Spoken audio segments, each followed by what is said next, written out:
running for New Jersey's 2nd Congressional District. So please give her a big hand.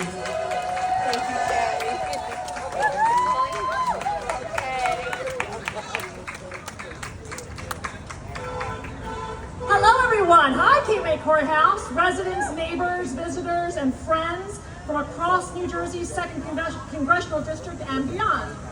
As Maggie said, my name is Terry Reese. I'm a lifelong Atlantic County resident from Northfield, and I'm running for Congress to get Jeff Van Drew out of there so we can get somebody who represents the people who live here and all of our communities. And I was asked to speak today plainly about something that cuts to the heart of what leadership is supposed to mean and what happens when that leadership disappears. We live in one of the most beautiful, resilient, and yes, vulnerable parts of the state. South Jersey's coastal communities, wetlands, and low-lying areas are more than just postcard perfect. They are living, breathing systems that protect us, sustain us, and define who we are as South Jerseyans. Our beaches act as natural storm barriers, buffering our homes and roads from flooding. Our wetlands absorb floodwaters, filter pollution, and serve as vital habitats for fish, birds, and wildlife.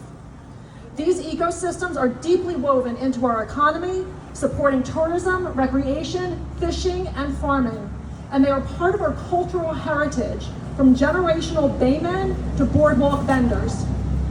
When we fail to protect these places, we're not just risking property, we're risking our identity, our jobs, and our ability to pass on a livable coast to the next generation. They are not a luxury, they are a first line of defense. So when we learned that the Army Corps of Engineers has zero federal funding set aside for beach replenishment in New Jersey for 2025, not $1, it wasn't just disappointing, it could potentially be devastating. And yet our Congressman Jeff Van Drew originally said nothing to address it head on. No outrage, no pushback, just a flippant remark that it'll be back in 2026, which is far too late, especially with the 2025 storm season fast approaching. That was not just an oversight, it was a dereliction of duty.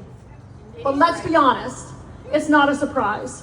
We just learned the other day that he will be meeting with the mayors of our shore towns on August 26th, and no time or place has been announced.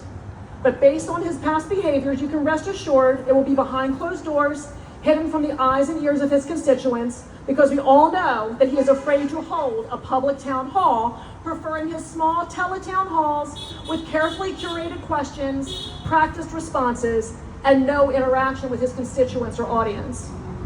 Van Drew has spent years cozying up to party leaders and extremists in Washington who don't care about our district, don't believe in climate change, and clearly don't understand the real risks that face our communities.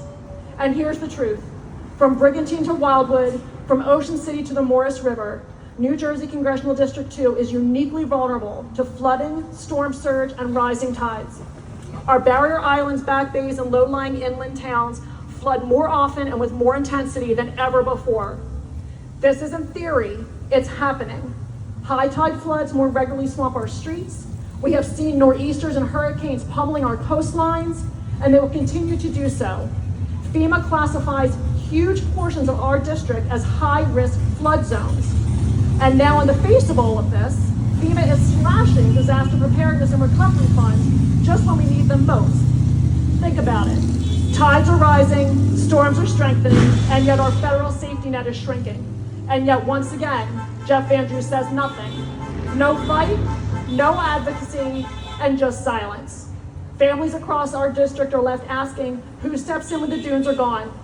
What happens when the next nor'easter floods our homes and FEMA says the budget's already spent, or they flat out deny funding like they have already to Maryland, West Virginia, and Washington State? Who's going to stand up for the shore towns, the fishing docks, the boardwalk, the businesses, and the working people who rely on summer tourism to survive, not to mention our homeowners who stand to lose everything? Van Drew isn't just missing in action, he's actively complicit. He votes with a party that denies science, guts environmental protections, and treats coastal communities and their economies like afterthoughts. So let me be clear. South Jersey deserves better.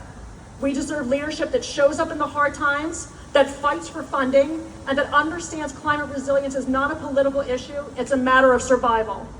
And this isn't about left or right, it's about right or wrong. If you represent a district like ours and you're not fighting tooth and nail for beach replenishment, for FEMA funding, and for the future of our coastal communities and economy, you're not doing your job. So today we say enough.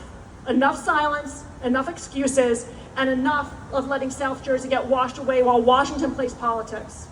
We demand action, and we are not going away. We live here, we work here, and we rebuild here, and we will not be ignored. So we need to keep up the calls, the letters, the emails, the protests, and the noise. Do not give up. This is going to take all of us. Thank you so much. Jerry Reese for CD2.